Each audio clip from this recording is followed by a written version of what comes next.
Laissez-moi vous présenter Sans Alcool, le podcast sobre qui aborde le sujet sérieux de l'alcool, mais alors de façon totalement décomplexée. Rejoins-nous pour des discussions sincères et des histoires inspirantes. Nos invités vont nous partager en toute transparence leur parcours de vie, en passant par des anecdotes hilarantes, par des moments de doute, jusqu'à leur prise de conscience. Sans Alcool, c'est le rendez-vous où l'on prouve qu'une vie sobre est totalement possible et joyeuse. Êtes-vous prêts pour un partage sans filtre et sans alcool ? Bonne écoute. Sans alcool. Bonjour et bienvenue dans le podcast Sans Alcool. Aujourd'hui, j'ai l'immense chance de recevoir Angélique, qu'on appelle Ange, et qui a une chaîne YouTube qui fait un carton, qui s'appelle Ivre de vie. Elle va mêler son histoire, son rapport avec l'alcool, donc elle va se confier, et en même temps, elle s'est beaucoup documentée.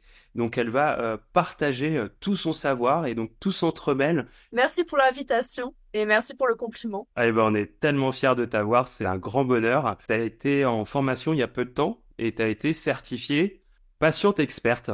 C'est ça. Je vais me permettre de te lire un petit poème de Jacques Prévert qui s'appelle Fiesta et tu vas me dire ce que tu en penses. Je me lance. Et les verres étaient vides et la bouteille brisée et le lit était grand ouvert et la porte fermée. De toutes les étoiles de verre, du bonheur et de la beauté, resplendissait la poussière de la chambre mal balayée, et j'étais ivre-mort, et j'étais feu de joie, et toi, ivre vivante, toute nue dans mes bras. J'adore ce poème, je l'adore.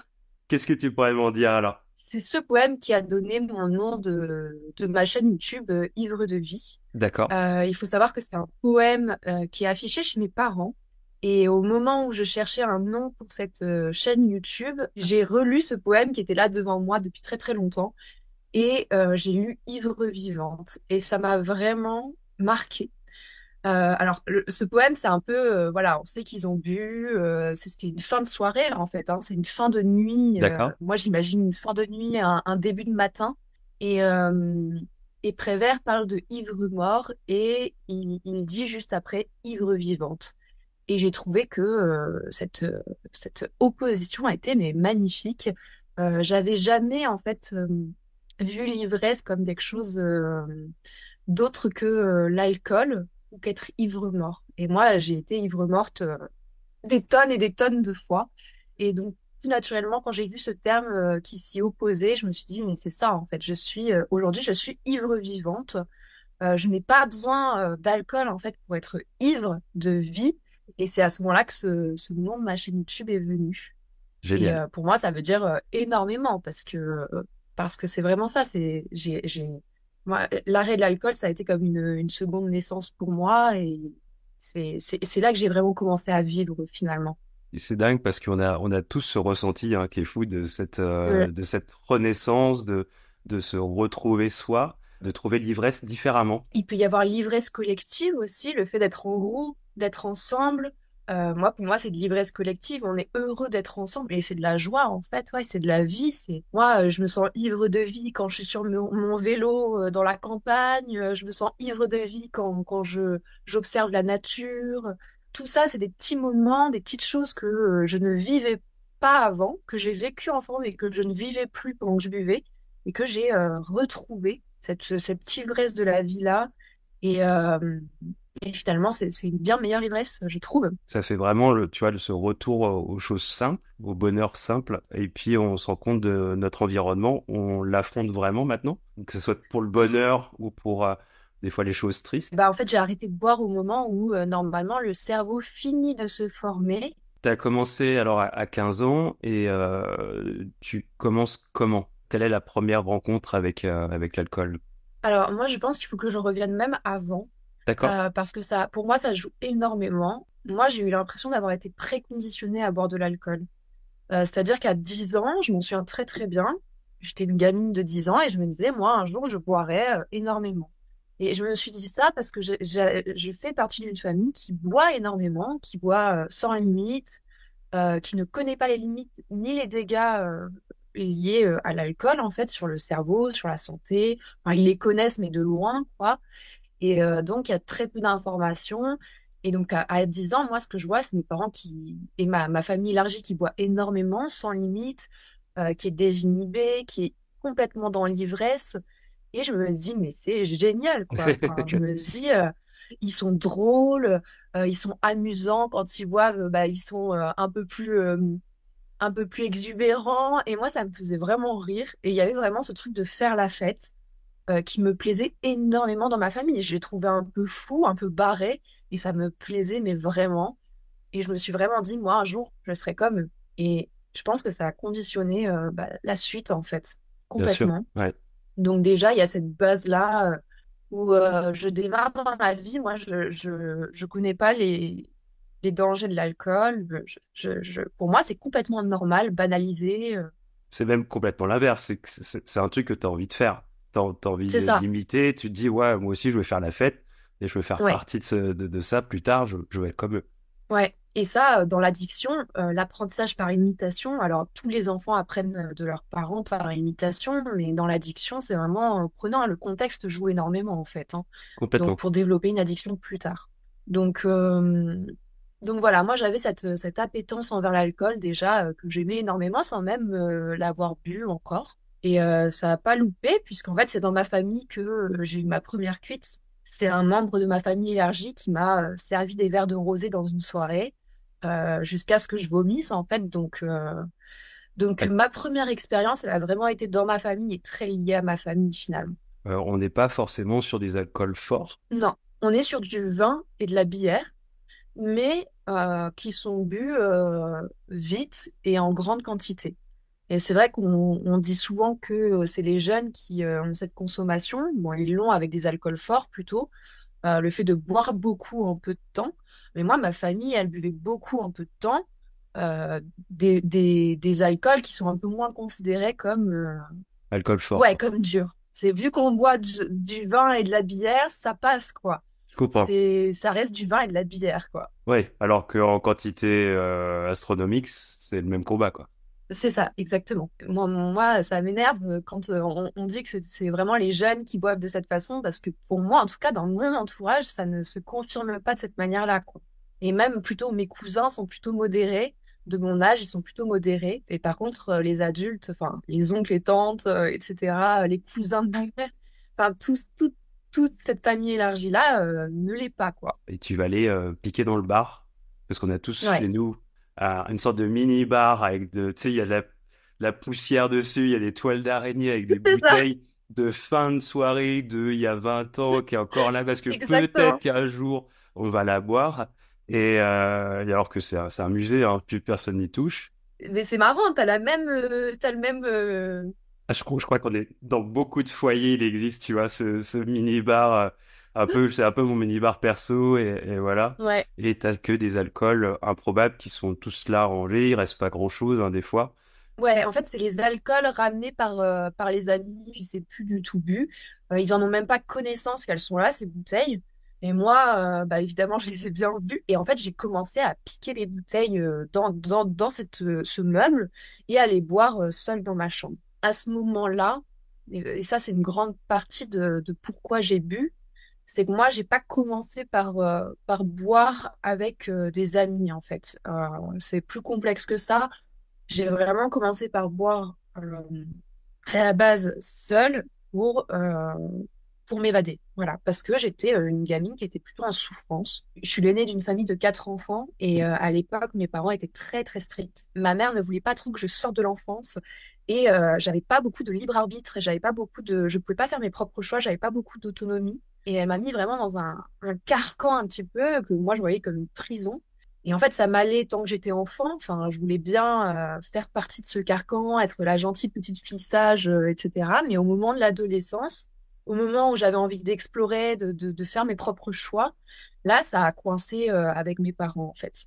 Et plus j'essayais de sortir du cadre, plus ils resserraient la vis.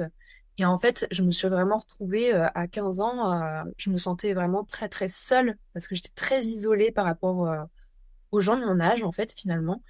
Et donc, j'ai commencé à boire vraiment pour m'anesthésier de cette souffrance-là, en fait. Donc, Alors, de base, j'ai vraiment commencé à boire par évitement de la souffrance, en fait. ça te permettait de faire exploser ces barreaux de ta prison, quoi. Exactement. Donc, c'était pas de la rébellion, pour le coup, c'était plus pour s'évader, quoi.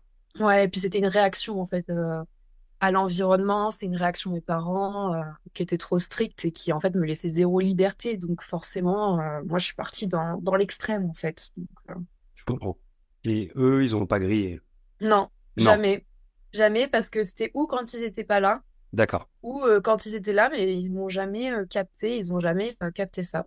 Ils ont su pour la cigarette, ils l'ont senti, mais mais pas pour l'alcool. Mes parents, ils avaient tellement serré la vis que j'avais plus le droit de sortir du tout. Parce qu'il y a dû y avoir une fois où je suis revenue d'une soirée et j'avais bu, quoi. Donc forcément, ils ont vraiment resserré la vis. Et à ce moment-là, j'ai commencé en fait à faire le mur. Donc moi, j'ai fait le mur toute mon adolescence pour pouvoir aller boire avec les copains, quoi. Et là, à ce moment-là, l'alcool avait vraiment une fonction plus de désinhibition, c'était vraiment la fonction sociale en fait, le fait de pouvoir parler sans timidité. En fait, j'étais quelqu'un d'introverti, mais dès que je buvais, j'étais extraverti. Et je pense qu'on est nombreux dans ce cas-là Complètement. C'était la par même chose. rapport à ça, mais Oui. et en fait, je continuais à boire sans limite quoi. Il y avait jamais de limite en fait. Donc je finissais toujours ivre. Forcément, il y avait les conséquences de mon âge. Je me retrouvais avec des garçons, je les connaissais pas. Bon, forcément, j'avais une sexualité déjà à cet âge-là un peu dissolue quoi. Et bah, j'étais tout le temps ivre hors conscience en fait. Donc c'était vraiment Oui, parce qu'en plus, il y a la mise en danger, hein. Parce que quand tu perds le contrôle, ouais.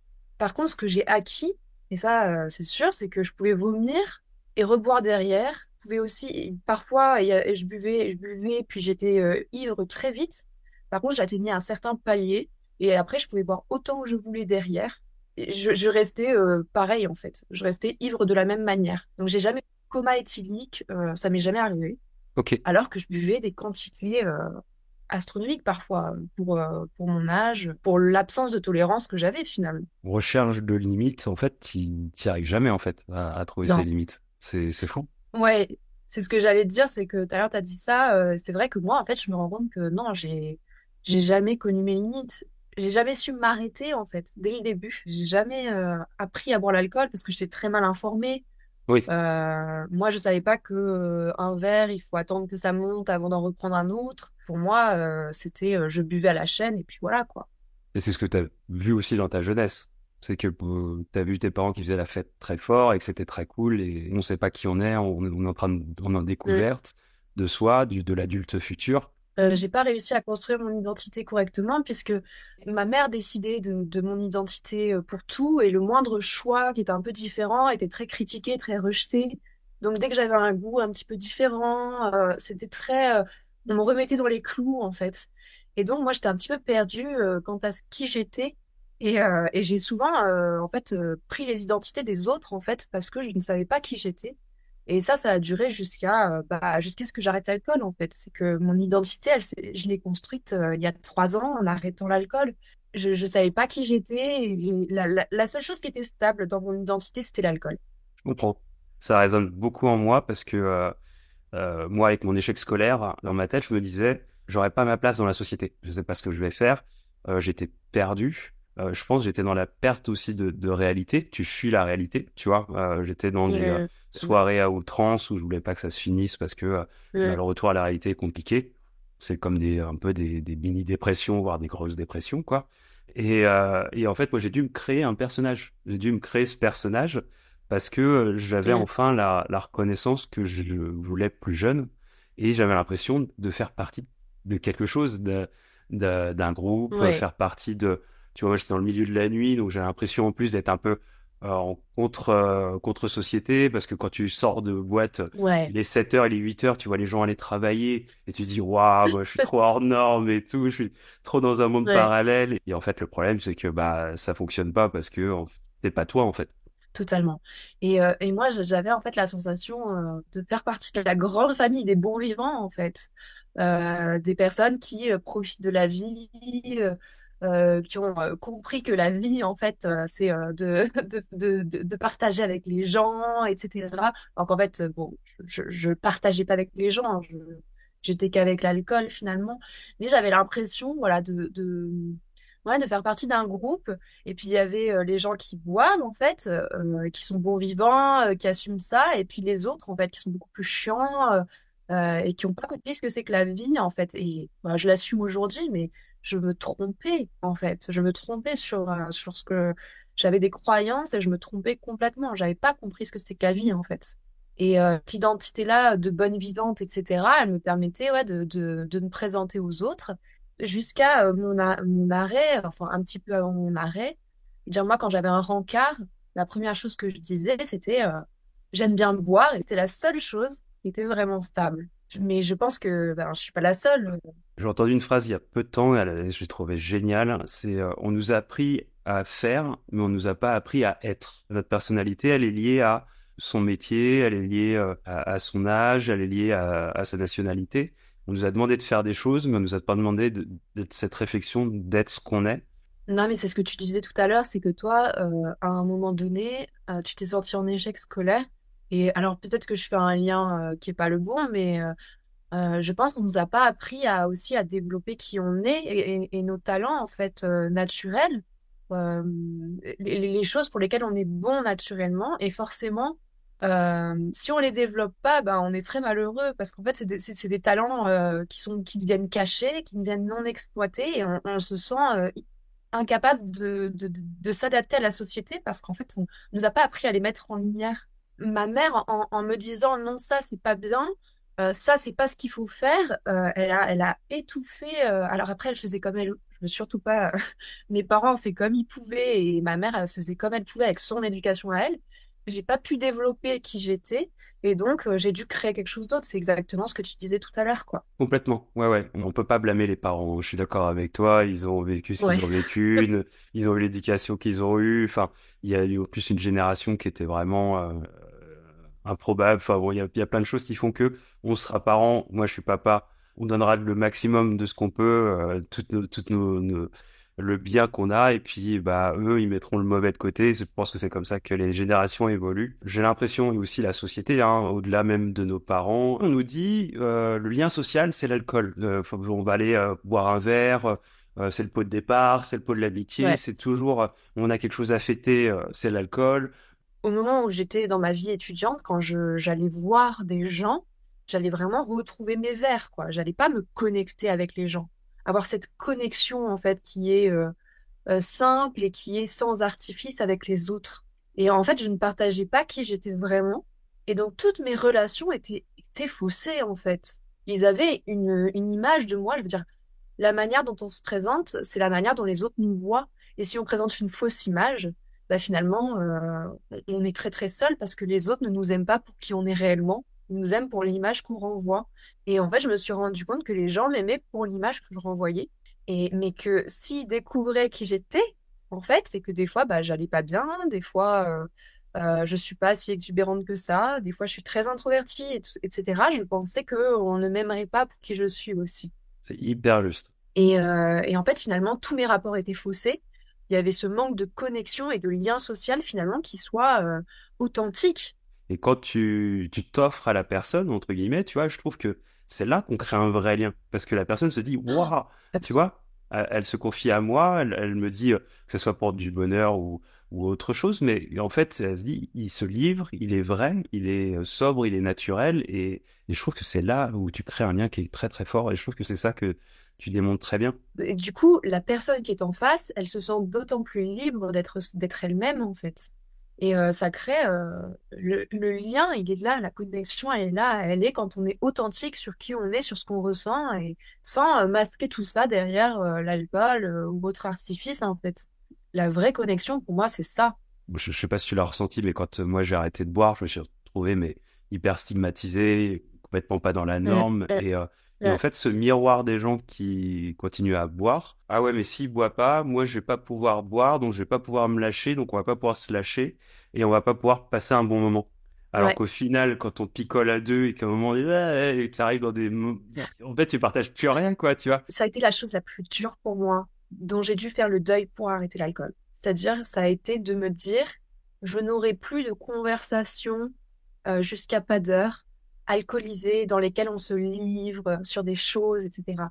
Et en fait, c'est mon copain qui m'a fait réaliser. Il m'a dit, mais de quoi tu parles en fait? Il m'a dit, quand tu parles de conversations philosophiques sur la vie avec des gens, etc., alcoolisés jusqu'à pas d'heure, de quoi tu parles?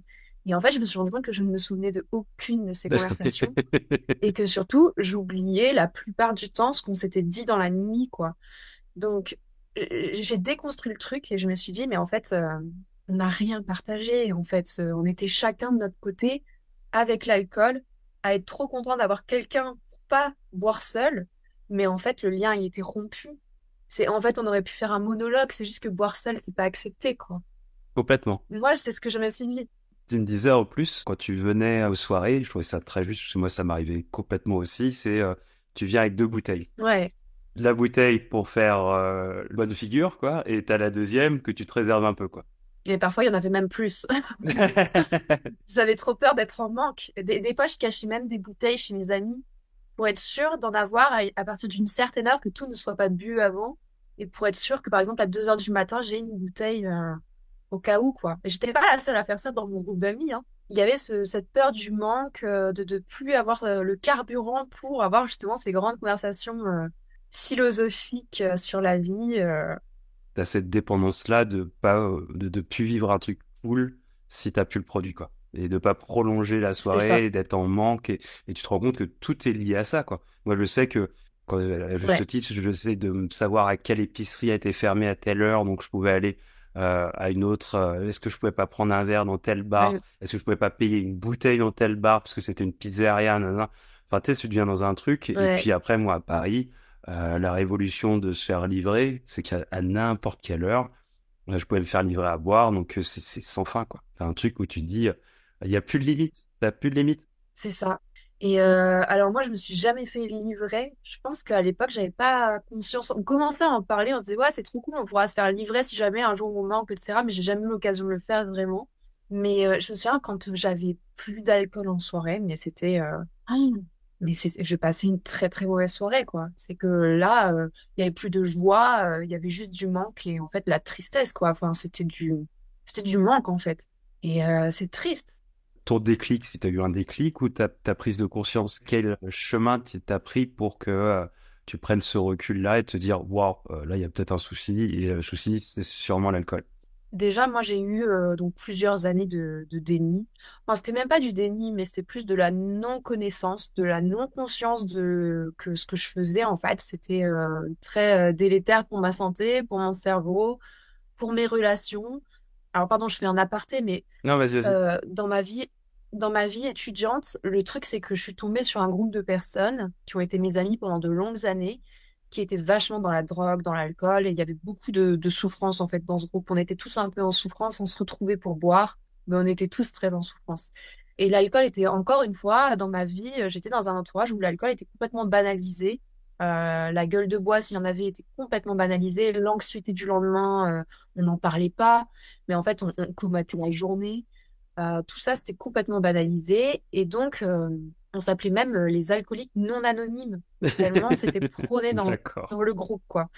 Donc, on était vraiment dans ce mood-là. Et donc, il n'y a rien qui me faisait remettre en question ma consommation. Je voyais de moins en moins les gens, mes amis d'avant, qui buvaient pas ou peu. Donc, j'ai commencé vraiment à me couper pour n'être plus qu'avec des gens. C'est ce que tu disais tout à l'heure, hein, plus qu'avec des gens qui vont pas te renvoyer une image de je bois pas et donc ça passe, quoi. Je sais pas si je suis très claire, mais Si, si, complètement. en gros, rien ne me faisait remettre en question ma consommation. Et puis, en fait, il y avait les conséquences de tout ça, de cette consommation. Donc, il y avait l'anxiété, la dépression du lendemain de cuite, qui me faisait reboire le soir, hein. J'étais déprimée la journée. Plus la honte, la culpabilité quand j'avais fait des choses qu'il fallait pas. Parce qu'en fait, j'étais en soirée, j'étais exubérante, voire même, enfin, j'étais gênante parfois quand j'étais dans la joie. Et je pouvais être à l'inverse, je pouvais être dans une tristesse excessive, je pouvais être sur disquette, à me lancer dans des débats, à ne plus en démordre, etc. Donc en fait, je commençais à devenir vraiment, pour les autres, ça devenait fatigant en fait. Et en plus de ça, j'étais dans une relation de couple, donc où on buvait tous les deux. Et en fait, j'avais des émotions vraiment disproportionnées. L'alcool, ça emballe les émotions. On finit par ne plus pouvoir réguler aucune émotion. Et j'étais vraiment tout le temps dans des émotions disproportionnées, voire même de la violence. Donc, je pouvais être violente verbalement, mais aussi physiquement. Donc c'était vraiment pas top. Et il y a eu un moment où je me suis rendu compte que mes relations étaient vraiment catastrophiques, quoi.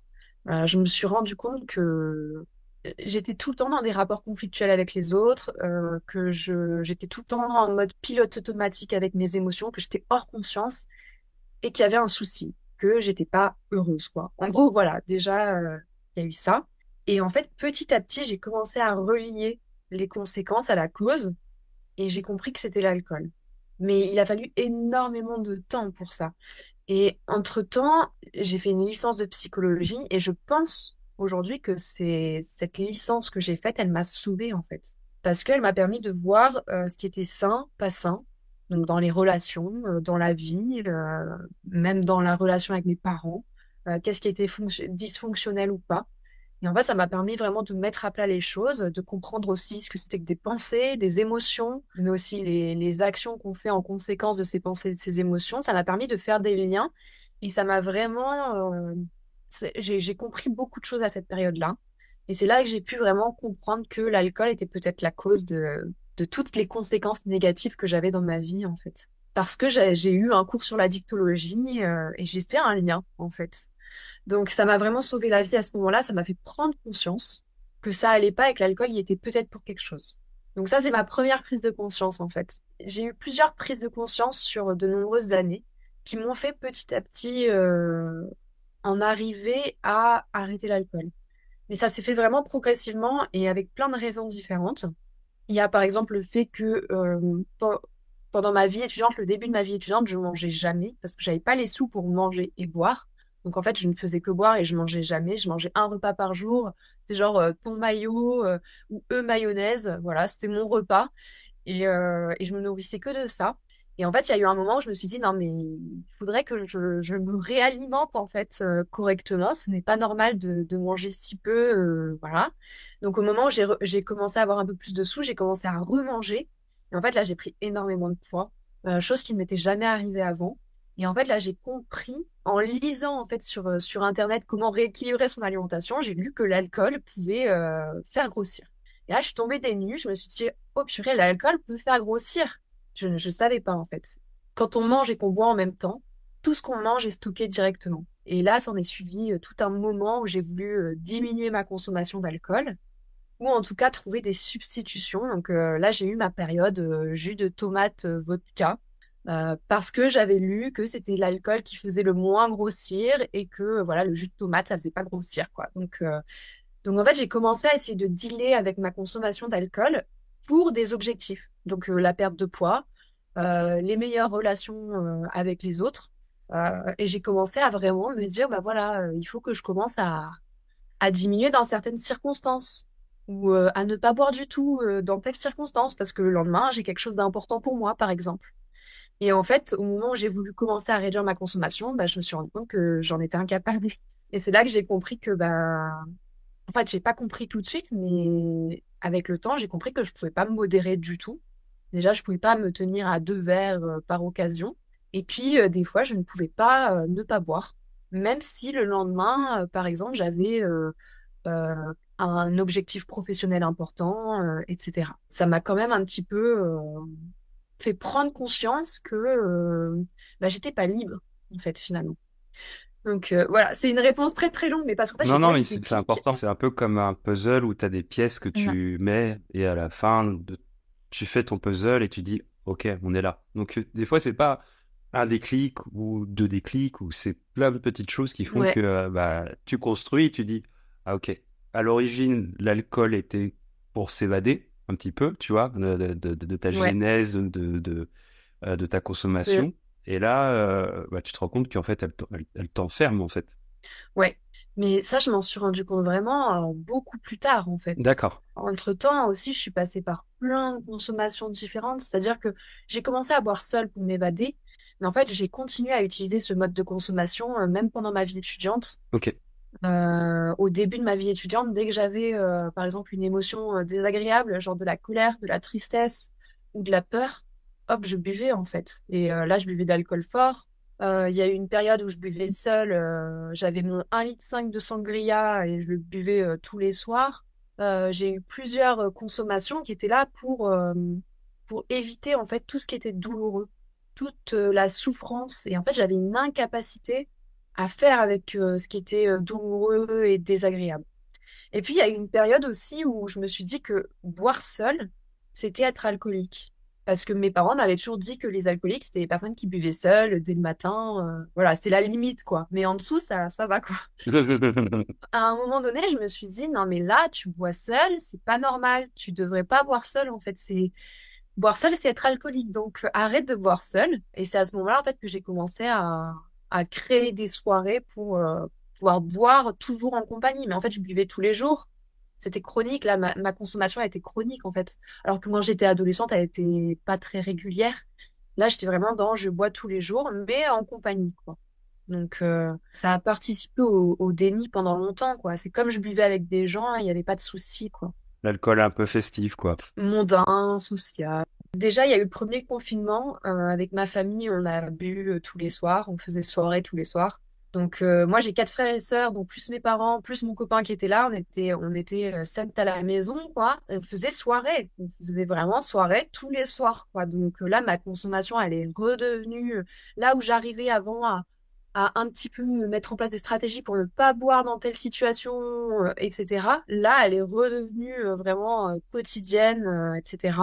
Parce qu'il y a eu des moments où j'ai réussi avant ça à calmer ma consommation. Je diminuais les bouteilles en fait. Il y a un moment où je buvais plus que des petites et ça m'aidait à tenir au prix de gros efforts, etc. Mais j'arrivais à quand même j'ai réussi à diminuer à un moment donné.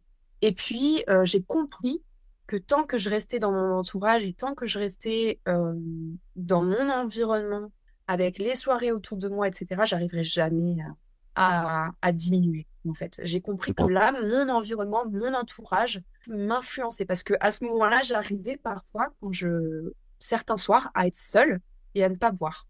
Donc, j'avais réussi à mettre ça en place des fois. Donc, ça a été un long travail. J'ai dû apprendre à être seule, à faire d'autres trucs quand j'étais seule. Voilà, ça a été beaucoup d'allers-retours. Ça n'a pas du tout été simple. Là, on dirait que c'est très simple, mais ça n'a pas du tout été simple. Et puis, j'ai compris en fait que c'était les autres aussi qui m'influençaient beaucoup, ce qui est normal dans l'addiction, hein. L'addiction est très liée aux lieux dans lesquels on a beaucoup bu, aux personnes avec qui on a beaucoup bu. C'est comme un automatisme qui s'active dans des moments dans lesquels on s'est entraîné à boire, en fait, finalement, on m'a appris à boire. Et donc, à ce moment-là, en fait, je suis rentrée chez mes parents pour m'isoler complètement. Et je pensais que du coup, j'arriverais à ne plus boire. Et en fait, ça n'a pas du tout été le cas. À ce moment-là, j'ai repris ma consommation d'alcool seule et ça a même empiré. Parce que déjà, avec mes parents, on s'entraînait. Et puis, même sans eux, enfin, à 17h30, j'ouvrais la bouteille de rouge, en fait. Donc, l'isolement a enlevé des choses, mais je me suis rendu compte que je reprenais mon ancienne consommation, qui était de boire seule, en fait. Et à ce moment-là, je me suis dit, OK, là, il faut que tu comprennes ce qui t'arrive. Il faut que tu comprennes pourquoi t'arrives pas, alors que tu veux diminuer et parfois arrêter certains jours. Pourquoi tu n'arrives pas, en fait? Et à ce moment-là, j'ai commencé à vraiment m'informer sur l'addiction. Et en fait, je suis directement allée voir les articles neuroscientifiques sur l'addiction et sur ce que fait l'alcool sur le cerveau. Donc, ça a été beaucoup de lecture, de décortiquage, etc. Puis en fait, j'ai compris ce que c'était que l'addiction, que c'était un automatisme dans le cerveau. J'ai compris ce que c'était que le craving, donc l'envie irrésistible de boire. Et en fait, tout comprendre, ça m'a permis de mettre en place des choses, des stratégies qui vraiment, cette fois, étaient efficaces. Et surtout, ça m'a permis de comprendre que j'aurais beau essayer de me modérer, ça ne marcherait pas. Donc, ça a été vraiment, s'il y a eu un déclic, c'est celui-là, c'est que j'ai compris que je pourrais jamais me modérer, je n'y arriverais pas, que si je reprenais un verre, bah, c'était plusieurs verres et je reviendrais toujours à ma consommation d'alcool seule et en grande quantité. Et en fait, à ce moment-là, tout s'est assemblé, donc toutes mes prises de conscience, mon puzzle, comme tu dis, il s'est assemblé, tout s'est mis en place et en fait, ça a formé un grand puzzle entier et j'ai compris qu'il fallait que je sois abstinente à vie, quoi. Et entre-temps, il y a eu d'autres prises de conscience, c'est-à-dire qu'il y a eu le décès de ma grand-mère. Ma grand-mère, elle buvait beaucoup tous les jours et en fait, on sait aujourd'hui que l'alcool a un grand impact, enfin, sur le cancer du sein. Et ma grand-mère, elle est morte elle est décédée d'un Aïe. cancer du sein et elle aurait pu peut-être même tenir plus longtemps. Mais en fait, vu qu'elle buvait, elle continuait à boire avec son cancer, elle a un peu accéléré son cancer. Et moi, ça m'a choquée, en fait. Ça m'a Je comprends. choquée. Je me suis dit, perdre ma grand-mère que j'aimais énormément, en fait, alors que j'avais encore besoin d'elle. Je me suis dit, mais un jour, si je veux des enfants, que j'ai des petits-enfants, ils vont me perdre de la même façon, en fait. Oui. Et je veux pas qu'ils vivent ce que moi, je suis en train de vivre. Et je pense que ça a été la dernière aussi pièce du puzzle, la dernière prise de conscience qui a fait que après ma motivation était suffisamment forte, quoi. Pardon, c'était très très long. Non, il faut pas, au contraire, c'est hyper important parce que le cheminement est important. Donc, c'est comme ton puzzle, hein, s'il me manque une pièce, c'est important de tout avoir. Le temps que tu aurais pu passer à voir, tu t'instruis, tu te documentes, tu vois, Mm. tu tournes le négatif un peu en positif. Il y a des explications à plein de choses, tu vois. Et enfin, ça délivre, je pense, tu vois, Mais totalement. que en fait, le produit, à l'origine, est en fait hyper nocif, quoi. Connaître la science, enfin les explications neuroscientifiques sur ça a tout changé pour moi en fait. Ça m'a permis de retrouver du contrôle et puis en fait ça enlève un petit peu moi j'entends souvent des personnes dire oui mais j'ai mes pulsions, j'ai mes vieux démons, etc. Mais en fait les vieux démons c'est pas quelque chose, c'est pas un démon au fond de toi qui est incontrôlable, etc. C'est juste un automatisme dans le cerveau et il y a des stratégies qui existent pour apprendre à faire autrement. Il y a des solutions qui existent. C'est pas quelque chose d'incontrôlable et qui dépend de la volonté en fait. Et c'est vraiment une question de motivation. La motivation, ça se travaille, ça se renforce et on peut agir. C'est pas quelque chose sur lequel on n'a pas de contrôle du tout. On n'a pas de contrôle sur le craving, c'est vrai, mais une fois qu'on est outillé, une fois qu'on a appris à faire avec et qu'on a appris d'autres comportements, on peut s'en sortir. Et moi, je trouve que avoir les explications scientifiques, ça permet vraiment d'avoir de l'espoir sur le fait qu'on peut s'en sortir, quoi. Complètement. C'est totalement possible, même pour les personnes qui boivent depuis tant d'années, à telle quantité, il y a toujours moyen de s'en sortir. Il y a des personnes qui arrêtent à 60 ans, je veux dire, c'est toujours possible. Et, euh, et personne n'est une exception qui n'y arrivera jamais.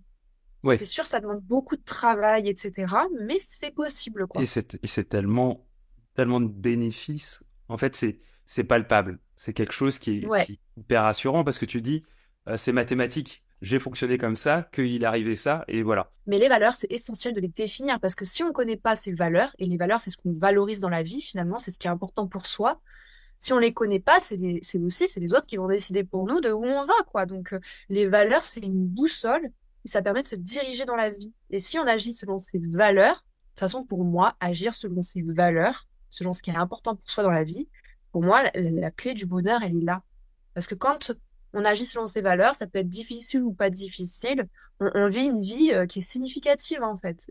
De toute façon, l'arrêt de l'alcool, c'est un élément qui nous permet de remettre tout en perspective et qui nous permet de remettre notre vie sur le chemin de notre boussole intérieure, en fait.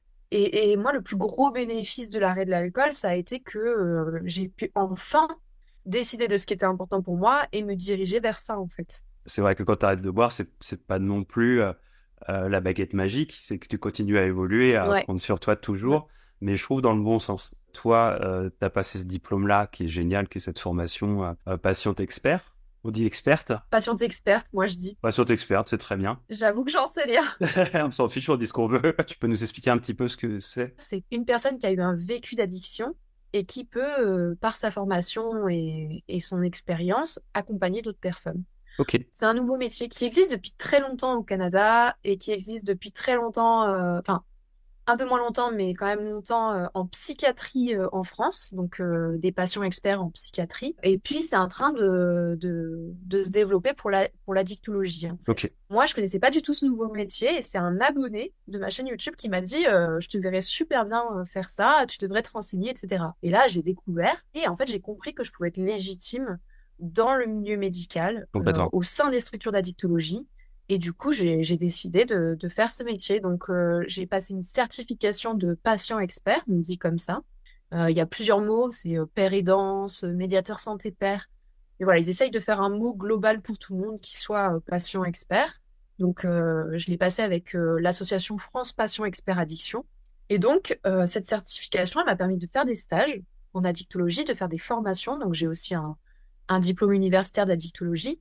Donc, ça m'a permis de me former encore plus, en fait, à la dictologie. Donc, je m'y connaissais un petit peu, vu que j'avais beaucoup lu sur le sujet, mais ça m'a permis vraiment de consolider mes connaissances et de pouvoir aussi avoir un diplôme à ce Génial. sujet, quoi. Donc, c'était génial.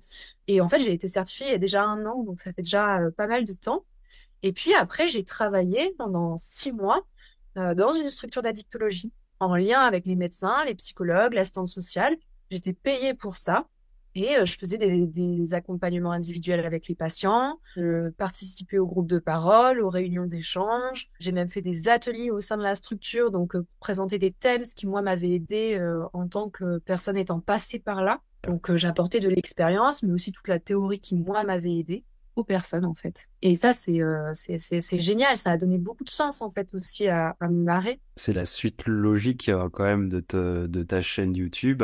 Tu mets ta touch à toi, donc je trouve ça trop cool parce qu'on pourrait se dire ça peut être gnangnan ou parce que c'est scientifique. Et bah pas du tout. Toi, tu l'amènes d'une manière tellement ludique, décomplexée avec ton bagou, donc c'est trop cool. Si vous voulez juste un peu diminuer votre consommation ou même arrêter ou devenir abstem, regardez. Moi aussi, à la base, je suis fâchée avec tout ce qui est scolaire et je crois que c'est le seul sujet où vraiment j'ai autant mis de temps à apprendre des choses dessus. J'ai rien retenu de l'école, mais je suis à fond sur ce sujet-là. Quand on a un truc enfin, un sujet qui nous motive ou, c'est souvent quand on était jeune, on disait, c'est quoi ta passion? Je dis, waouh, tu sais, la Ouais. question, elle est trop dure. C'est quoi ta passion? Alors, il y a des gens qui sont passionnés très petits. Ouais. Moi, j'étais là, mais alors, je suis pas quelqu'un de passionné parce que j'ai pas de réponse vraiment à Moi ça. non plus. Tu vois? Et en fait, Moi aussi, je disais ça parce que j'avais pas de passion particulière. Ouais. Ange, je te remercie du fond du cœur. On te retrouve sur ta chaîne YouTube Ivre de vie. Elle est géniale, cette chaîne. Trop hâte que tu nous renvoies des vidéos. Merci pour l'invitation. C'est rare d'avoir le temps de pouvoir bien expliquer les choses et c'est vraiment plaisant, quoi. C'est ça aussi le mouvement Abstem, c'est de mettre en lumière des belles personnes comme toi. Merci beaucoup. Bah, merci à toi. Tu déchires. À Salut bientôt, Vincent. Ange. Ciao. À bientôt. Ciao. Un immense merci d'avoir partagé ce moment privilégié avec nous. Si cette histoire t'a touché et que tu as envie de te livrer, de partager tes succès ou tes défis dans notre podcast, nous t'invitons chaleureusement à nous contacter. N'oublie pas de t'abonner à notre podcast pour ne manquer aucun nouveau épisode. Et souviens-toi, dans la communauté Abstem, on vit la vie à fond, sans alcool, mais avec un cœur rempli de joie. Abstem, une vie épanouie sans alcool.